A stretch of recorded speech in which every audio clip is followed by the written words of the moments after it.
Assalamualaikum warahmatullahi wabarakatuh. Bismillahirrahmanirrahim. Ila hadratin Nabil Mustafa Rasulillah Sayyidina Muhammadin sallallahu alaihi wasallam wa ala alihi wa sahbihi wa ahli baitihil kiram, wa khususan li walidaina wa ajdadina wa jaddatina wa masyayikhina wa asatidina wa aqribaina wa asdiqaina wa liman lau haqqun alaina, wa khususan li mu'allifi hadzal kitab wa li jami'il mu'allifin wal mu'allimin wal muta'allimin wa ila jami'i mu'assisi masjidina hadza sabilillah wa man yu'ammirunahu wa usulihim wa furu'ihim. Al-Fatihah. A'udzu billahi minasyaitonir rajim. Bismillahirrahmanirrahim. Alhamdulillahi rabbil alamin arrahmanir rahim maliki yaumiddin. Iyyaka na'budu wa iyyaka nasta'in ihdinas siratal mustaqim Siratal ladzina an'amta 'alaihim ghairil maghdubi 'alaihim waladdallin. Amin. Bismillahirrahmanirrahim. Sore ini sampai hadis 13. Qala Rasulullah sallallahu alaihi wasallam, "Man kana yu'minu billah wal yaumil akhir falyakul khairon aw liyasmut wa man kana yu'minu billah wal yaumil akhir falyukrim jarahu wa man kana yu'minu billah wal yaumil akhir falyukrim dhaifahu." Rawahu asy-Syaikhani, riwayat Imam Bukhari dan Muslim. Rasulullah sallallahu alaihi wasallam mengajarkan pada kita, bagi orang yang mengaku beriman kepada Allah dan hari akhir, jadi mengaku sebagai seorang mukmin, maka yang pertama beliau anjurkan falyakul khairon aw liyasmut, hendaknya bicaranya yang baik, ucapkanlah kata-kata yang baik, jangan yang jelek, apalagi yang nyata-nyata dilarang oleh Allah, bohong, ghibah dan seterusnya. Itu jelas-jelas Allah melarangnya. Bahkan yang tidak jelas manfaatnya pun kalau bisa dihindari. Nah itu, sehingga setiap kalimah yang keluar dari lisan selalu khair, selalu sesuatu yang baik, atau boleh kita maknai juga sesuatu yang produktif, yang memiliki hasil guna, yang bermakna, atau yang konstruktif, yang membangun, yang menghasilkan hal-hal positif. Itu namanya khairon. Tapi kalau kira-kira ucapan itu sia-sia, apalagi nyata-nyata berbahaya atau berakibat buruk, sebaiknya jangan. Mungkin di hadis yang lain Nabi mengatakan salamatul insan min lisanih wa yadih, selamatnya seseorang itu tergantung dari mulutnya, tergantung dari bicaranya. Orang selamat gara-gara pembicaraannya, orang juga celaka gara-gara pembicaraannya. Ketika berbicara tidak benar, misalnya membohongi orang, ya pasti akan dimarahi orang. Kalau sekedar marah selesai. Kalau diancam, kalau yang merasa dibohongi marah besar lalu mencelakai dan seterusnya. Nah itu ya gara-gara mulutnya sendiri. Orang mendapat kepercayaan atau tidak mendapat kepercayaan ya karena mulutnya. Jangan sama itu, nggak bisa dipercaya. Kan mungkin sebenarnya sekali, tapi ketahuan. Bisa sekali ini disebarkan ke orang lain, ketika sebenarnya dia tidak ingin bohong, tapi orang sudah tahu pernah bohong gitu. Sulit orang untuk percaya lagi gitu. Nah maka Nabi mengajari hanya yang baik saja yang dikatakan. Kalau kira-kira itu tidak bermanfaat atau bahkan tadi nyata-nyata dilarang oleh Allah, tinggalkan saja. dan banyak hadis-hadis yang berkaitan dengan pembicaraan ini. Lebih-lebih juga ketika kita melaksanakan puasa seperti saat ini. Dulu para ulama mengklasifikasi puasa itu ada puasanya orang awam, ya sekedar tidak makan tidak minum subuh sampai maghrib, sah sudah puasanya. Tapi ada kalanya puasa itu lebih meningkat, puasanya orang khusus, tidak sekedar makan minumnya, tapi juga dari pembicaraan-pembicaraan yang tidak berguna ini, tidak membicarakan orang lain, tidak menipu, tidak berbohong. Ada yang lebih tinggi lagi, khususil khusus, puasanya orang yang sangat istimewa itu seluruh anggota badannya, ya pembicaraannya, penglihatan, pendengaran, sampai pikiran dan hatinya itu dibebaskan dari hal-hal yang dilarang oleh Allah. Nah, itu puasa yang istimewa. Hanya puasa seperti itu yang menurut Imam Ghazali masuk kategori hadis-hadis Nabi. Misalnya Nabi menyebut ada orang itu puasa hanya dapat lapar dan haus saja. Nah, ternyata juga kriterianya 3 tadi. Yang pertama, orang yang menahan orang yang masih menahan tidak makan subuh sampai maghrib, tapi ketika berbuka masih mengkonsumsi yang haram. Atau yang kedua, tidak mengkonsumsi haram tetapi masih ghibah, masih menyantap bangkai saudaranya sendiri. Atau yang lebih tinggi lagi yang ketiga tadi, tidak menjaga sama sekali anggota badannya dari maksiat, termasuk pikirannya. Nah, ternyata kata Ghazali ya 3 orang itu yang puasanya hanya dapat kelaparan dan kehausan saja. Maka puasa itu hakikatnya ya menyeluruh. Definisi as-saum itu al-imsak, menahan diri dari segala aspek yang dilarang, yang dimurka, yang dibenci oleh Allah, lahiriah maupun batiniah, semuanya dijaga. Nah, itu jadi puasa yang sempurna. Ya paling tidak kita dari sisi pembicaraan itu kita batasi betul, hanya yang baik-baik yang diucapkan. Yang kira-kira tidak baik atau tidak jelas kebaikannya sebaiknya tidak usah diucapkan. Yang kedua, siapa yang beriman kepada Allah dan hari akhir, fal yukrim jarohu. Yang kedua ini menyangkut sosial ya, menghormati tetangga, memposisikan sebagai tetangga yang baik. Yang ketiga hampir sama tapi ini tamu, fal yukrim dhaifahu.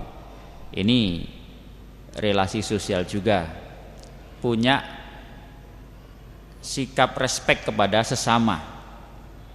Memang yang disebut Nabi tetangga, tapi sebenarnya ya menyeluruh kepada siapa saja ya, kepada sesama manusia. Ini juga secara khusus disebut tamu. Berarti kalau bukan tamu boleh kita nggak hormat, ya tetap hormat.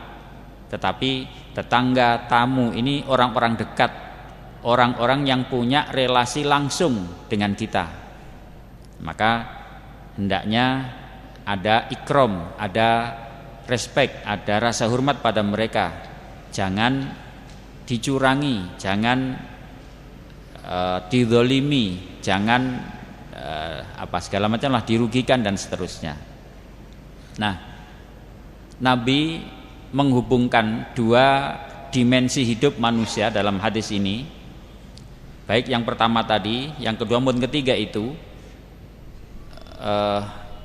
intinya sama. Kalau kita ini mengaku beriman, artinya berhubungan baik dengan Allah, jangan lupa juga berhubungan baik dengan sesama.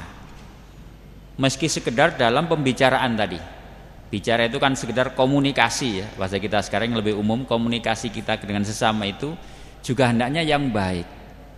Jangan suka mencela. Sekarang itu kan begitu banyak ya orang membicarakan, mencela, meremehkan, apalagi itu suudzon dan segala macam lah prasangka kepada sesama gitu. Nah, artinya dia tidak bisa berkomunikasi secara baik dengan sesama, maka itu sia-sia. Hubungannya dengan Allah menjadi tidak berguna lagi, karena Allah menghendaki seperti ini. Kalau ingin berhubungan baik dengan Allah, pastikan kamu juga berhubungan baik dengan sesama. Bahkan ini bisa bolak-balik ya. Ada satu qaulul ulama, tapi tentu juga disimpulkan dari hadis-hadis Rasul, bahkan mungkin dari Al-Quran ya. Pernah kami sampaikan, di kalangan hukama itu sering saling berkorespondensi. Kalau dulu ya belum ada gadget, belum ada medsos gitu. Dulu saling berkomunikasi dengan tulisan. Di antara komunikasi antar sesama mereka itu, salah satu poinnya itu begini: man aslaha ma bainahu wa bainallah aslahallah ma bainahu wa bainal ibad. Maksud saya tadi timbal balik tadi seperti ini.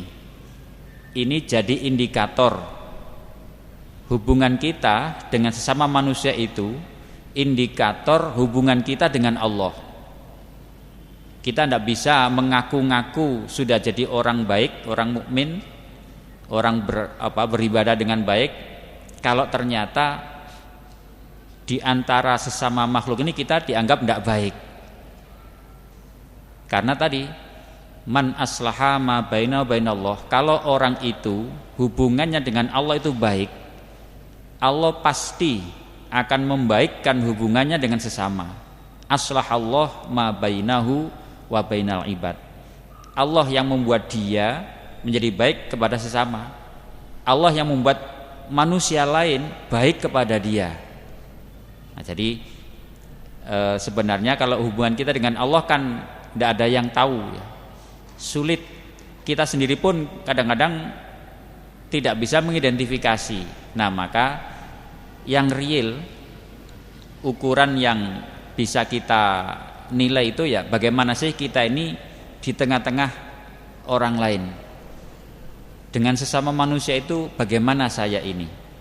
Apakah saya ini termasuk orang yang acceptable, bahasa kita sekarang ya, bisa diterima oleh mereka? Orang itu merasa tidak terganggu dengan keberadaan kita, orang merasa aman dengan keberadaan kita, ataukah orang merasa tidak nyaman dengan keberadaan kita? Itu bukti hubungan kita dengan Allah seperti itu. Nah, maka persis dengan hadis ini, kalau orang itu beriman kepada Allah, pasti kata-katanya bagus. Bisa kita balik, kalau ada orang kok bicaranya buruk sekali, itu indikator buruknya iman orang itu. Tidak bisa dibantah sudah, tidak usah direkayasa lagi, tidak usah disembunyikan. Wis, yang penting ibadahnya bagus meskipun nggak kenal sama orang, tidak bisa begitu. Karena dalam Al-Quran kita ingat ya, Allah menghendaki relasi kita dengan Allah dan dengan sesama itu sinkron. Dalam salah satu ayat Allah menyebut duribat alaihimuz zillatu ainama suqifu illa bihablim minallah wa hablim minan nas. Sangat populer ayat ini. Manusia itu pasti akan ditimpa kehinaan, azillah itu, terlecehkan, menderita, sengsara, jelek kehidupannya di dunia ini, kecuali kalau dia bisa membangun hubungan baik dengan Allah dan membangun hubungan baik dengan sesama. Ayat itu, ini kalau secara ilmu bahasa ya, setelah menyebut bihablim minallah wa hablim minan nas, pakai kata sambung wawu dan, itu artinya tidak boleh dipisah dan memang tidak mungkin dipisah. Tidak bisa orang itu hanya baik dengan Allah saja, tapi buruk dengan makhluknya itu tidak bisa. Kalau buruk ya berarti buruk dua-duanya. Kalau baik berarti ya baik dua-duanya. Ya sudah, itu indikatornya. Nah, maka karena tadi kenapa Nabi menyampaikan hadis ini, siapa yang beriman kepada Allah baguslah dalam bicara, itu sebenarnya juga timbal balik. Untuk membaguskan iman kita, caranya adalah bagusnya komunikasi kita dengan sesama. Kalau kita ini bagus dalam berkomunikasi, itu indikator, lagi-lagi ini indikator bagusnya hubungan kita dengan Allah. Tapi kalau kita ini dengan sesama manusia saja kok tidak bagus, yaitu indikator memang buruknya hubungan kita dengan Allah. Na'udzubillah. Itu makanya dalam berkomunikasi, dalam lebih umum lagi tadi, yukrim, respect, bersikap secara menyeluruh ya. Tidak hanya komunikasi, kadang-kadang ketika bertemu atau sikap dalam bertetangga, itu kan jaruh tadi bertetangga. Sikapnya seperti apa? Apakah saling peduli satu sama lain atau saling tidak peduli meskipun gandeng tembok misalnya, tapi belum kenal namanya? Kan banyak itu orang-orang yang di kota-kota biasanya ya, karena sama-sama pendatang, sama-sama tidak pernah tahu, berangkatnya pun juga tidak pernah ketemu misalnya, pulang kantornya juga tidak pernah bersamaan. Itu indikator berarti buruknya hubungan dia dengan Allah gitu. Dengan tetangga saja tidak bisa bersikap baik. Nabi juga pernah terkait dengan tetangga ini, kalau ingin tahu apakah orang itu baik apa tidak, tanyakan tetangganya. Bagaimana dia di lingkungannya itu? Apakah dia dikenal orang baik? Yang paling tahu ya orang terdekatnya gitu. Sampai kalau ingin membangun rumah dulu ada ya, al-jar qoblad dar. Kalau kamu itu ingin beli rumah atau menempati satu tempat yang baru, perhatikan dulu lingkungannya, tetangganya seperti apa. Oh, mereka itu umumnya orang-orang yang ya senang ke masjid misalnya. Oh, di situ guyub, di situ rukun. Nah, itu tetangga yang baik. Tapi kalau misalnya dengar, waduh kawasan itu kawasan hitam, jangan nekat beli rumah di situ, pasti katut nanti. Saya tak akan memperbaiki, sulit ya. Jadi pasti kalau ada kebaikan dan keburukan, yang unggul yang buruk. Itu rumus ya, itu maka hanya orang-orang tertentu ya, orang-orang pilihan. Nabi pun juga tidak semuanya begitu, tidak semuanya bisa membangun paripurna masyarakatnya. Memang sengaja dipakai contoh oleh Allah. Nah, maka tetangga ini penting dan begitu dekat, begitu menentukan bahkan, atau bukan menentukan tetapi berkontribusi besar dalam kehidupan seseorang. Maka tetangga-tetangga yang baik juga nanti akan membantu baiknya seseorang, tapi tetangga-tetangga yang buruk juga akan menyebabkan buruknya seseorang. Maka tadi al-jar qoblad dar. Nah, maka kalau di negara kita ini ada struktur ya, organisasi kemasyarakatan sampai tingkat RT itu ya, tujuannya kan itu bagaimana membangun komunikasi yang baik, ada saling bantu, ada saling peduli satu sama lain dan seterusnya gitu. Ada toleransi, ada saling faham, itu penting. Kemudian kalau tamu juga jelas juga cukup banyak anjuran-anjuran Nabi terkait dengan tamu ini. Nah, hadis ini tentu tidak boleh kita manfaatkan secara terbalik ya. Jadi banyak orang itu lalu membalik ini. Jadi dia mau baik kalau orang lain baik sama dia gitu. Atau dia mau dihormat karena merasa sebagai tamu misalnya. Itu tidak boleh gitu. Saya akan tamu gitu. Saya ini tetangga, harus dihormati. Nah, ini namanya memahami hadis ini secara keliru ya, terbalik. Tidak minta orang untuk mengapresiasi kita, kitalah yang harus appreciate pada orang lain. Maka nanti Allah tadi itu ya, Allah lah yang akan menata, yang menentukan sebenarnya bagaimana sih posisi saya ini di tengah-tengah masyarakat bersama sesama manusia itu. Ya silakan dinilai sendiri bagaimana kamu memperlakukan masyarakat.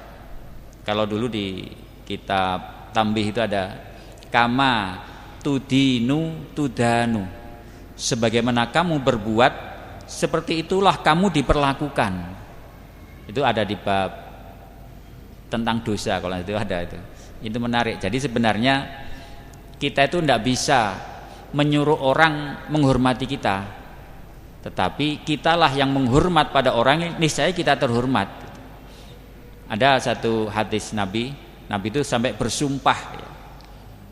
Jadi kalau orang itu mau terhormat, mau diposisikan secara baik oleh sesamanya, hormatilah orang lain. Itu menunjukkan kemuliaan atau kehormatan dirinya. Ketika dia tidak bisa respek pada orang lain, itulah gambaran tidak terhormatnya orang itu. Tidak bisa orang menghormati diri sambil melecehkan orang, itu tidak bisa. Sebenarnya kalau kita merendahkan orang, itu menunjukkan rendahnya kita di hadapan orang itu otomatis sudah. Jadi kehormatan tidak bisa dibeli, tidak bisa direkayasa. Jadi ada Nabi bersumpah ma'afa rajulun an mazlamatin, kalau nggak salah begitu, illa zadahullahu bi'izzan. Orang yang memaafkan, salah satu bentuk menghormati kan memaafkan, toleran, pasti akan dimuliakan. Tapi orang yang tidak mau memaafkan, itu pasti tidak akan pernah dihormati siapapun. Kan banyak manusia itu kadang-kadang justru menyuruh orang yang minta maafkan itu.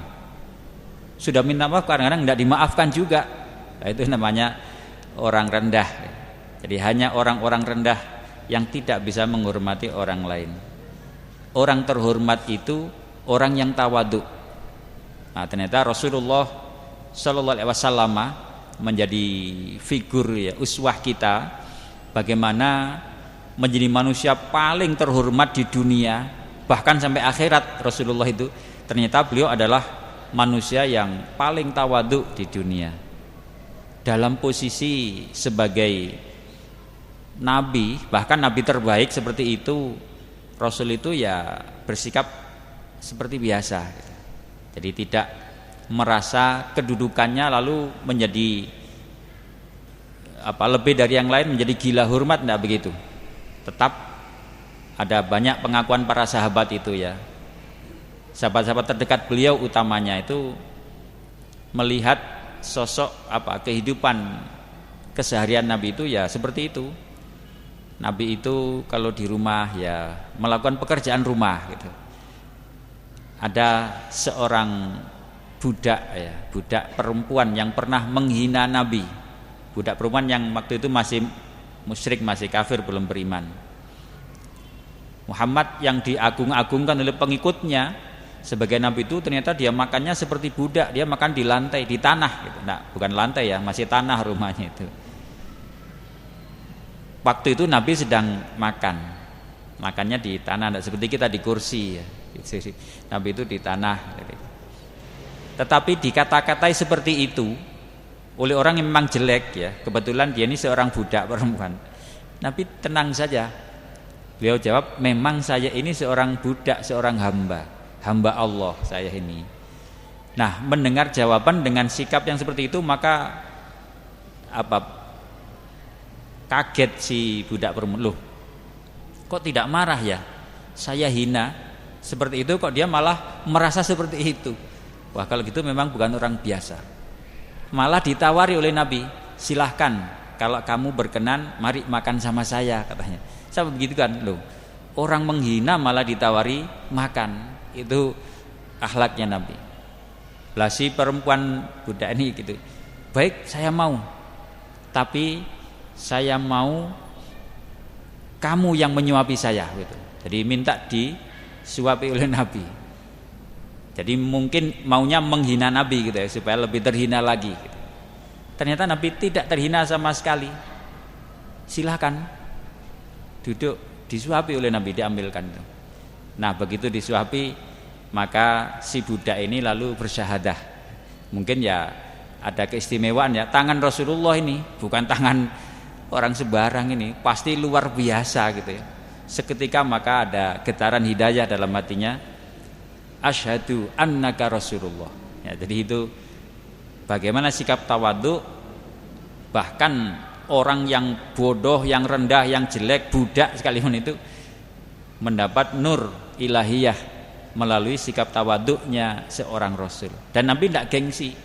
Wong budak aja kok dituruti kan gitu. Kalau kita kan waduh, budak ini wis jual aja kan gitu. Tapi Nabi tidak. Silakan kalau mau makan. Saya mau disuapi, mati saya suapi. Rasulullah ini manusia yang surganya paling tinggi. Tidak gengsi. Nah, ini bagaimana seorang yang terhormat itu bukan karena minta atau mau dihormati orang, tetapi memang beliaulah orang yang sangat respect, yang sangat menghormat kepada orang lain. Nah, maka ini sangat menarik ya, sangat mendasar dalam hidup kita. Jadi dimensinya tadi bahwa inti hadis ini, kalau kita ini ingin menilai bagaimana sih sebenarnya hubungan kita dengan Allah, bagaimana sih kualitas iman kita ini di hadapan Allah, itu memang tidak bisa kita nilai, hanya Allah yang tahu. Tetapi indikatornya adalah bagaimana posisi kita dengan sesama manusia, bagaimana kita berkomunikasi dengan sesama manusia, bagaimana kita memperlakukan, mensikapi orang-orang di sekitar kita, para tetangga, para tamu. Apakah kita bisa respect kepada mereka, bisa, kalau bahasa umumnya itu memanusiakan ya, manusia. Maka itulah indikator bagusnya iman kita, bagusnya hubungan kita dengan Allah. Tapi kalau kita ini memang tidak punya lagi rasa hormat pada sesama, sebenarnya itu sudah cukup jadi indikator buruknya hubungan kita dengan Allah. Yang sering kami pakai contoh itu sekarang kan ya, khususnya Indonesia ya, itu di jalan raya itu, lalu lintas itu hampir tidak ada atau sangat sedikit orang yang masih punya rasa respek pada sesama pemakai kan itu. Lebih-lebih pemotor itu yang paling sering disoroti oleh televisi kan itu. Sudah jelas nggak boleh tuh nekat. Trotoar dilewati, busway dilewati. Kata dicekel nekat mencolot, gelundung istilah itu. Jadi kan itu konyol-konyol yang sangat menarik sebenarnya ya, pelajaran bagi yang melihat gitu. Tapi ya anehnya sudah melihat itu melakukan hal yang sama. Ini kan bodoh banget kalau gitu. Ini saya kira pelajaran mendasar dari Rasul ini sungguh luar biasa. Ini bisa mengubah peradaban.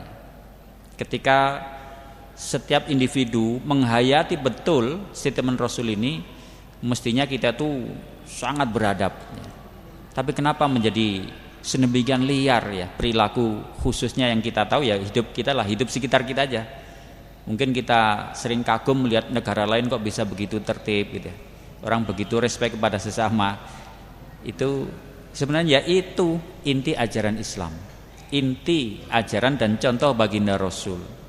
Kita seringkali sangat bangga mengaku sebagai umat Islam, tapi banyak perilakunya ternyata bertentangan dengan contoh-contoh pembawa Islam. Nah ini maka paling tidak ya kita lah, tidak usah menilai orang lain. Yang penting ya untuk kita sendiri. Paling tidak mulai nanti perilaku kita dalam berlalu lintas ya jadi lebih baik, misalnya begitu. Perilaku kita kepada tetangga, perlakuan kita kepada tamu, kepada siapapun di sekitar kita. Nah, itu sudah cukup menjadi indikator bagaimana hubungan kita dengan Allah. Maka mudah-mudahan paling tidak pelajaran-pelajaran selama Ramadan tahun ini bisa benar-benar meningkatkan ya, kualitas hubungan kita dengan sesama, yang menjadi indikator meningkatnya pula kualitas hubungan kita dengan Allah. Jadi persis seperti tujuannya, karena puasa ini memang la'allakum tattaqun, meningkatkan kualitas ketakwaan kita. Nah, kita berharap pelajaran-pelajaran yang kita dapat ya, apakah puasanya, sholat jamaahnya, sedekahnya, atau mungkin nanti takjil bersamanya ini benar-benar bisa merubah ya, atau paling tidak memperbaiki gitu ya, bagaimana kita bersikap dengan sama selama ini. Mudah-mudahan Allah Subhanahu wa taala menolong kita semua. Sudah jam 5.18 ya, kurang 3 menit lagi. Kita bisa akhiri dengan doa-doa nanti untuk persiapannya. Bismillahirrahmanirrahim. Asyhadu an la ilaha illallah, astaghfirullah. Nas'aluka ridhaka wal jannah wa na'udzubika min sakhatika wan nar. Asyhadu an la ilaha illallah. Astaghfirullah. Nas'aluka ridhaka wal jannah wa na'udzu bika min sakhatika wan nar. Asyhadu an la ilaha illallah. Astaghfirullah. Nas'aluka ridhaka wal jannah wa na'udzu bika min sakhatika wan nar. Allahumma innaka afuwun karim tuhibbul afwa fa'fu anna. Allahumma innaka afuwun karim tuhibbul afwa fa'fu anna. Allahumma innaka afuwun karim tuhibbul afwa fa'fu anna ya karim. Assalamualaikum warahmatullahi wabarakatuh.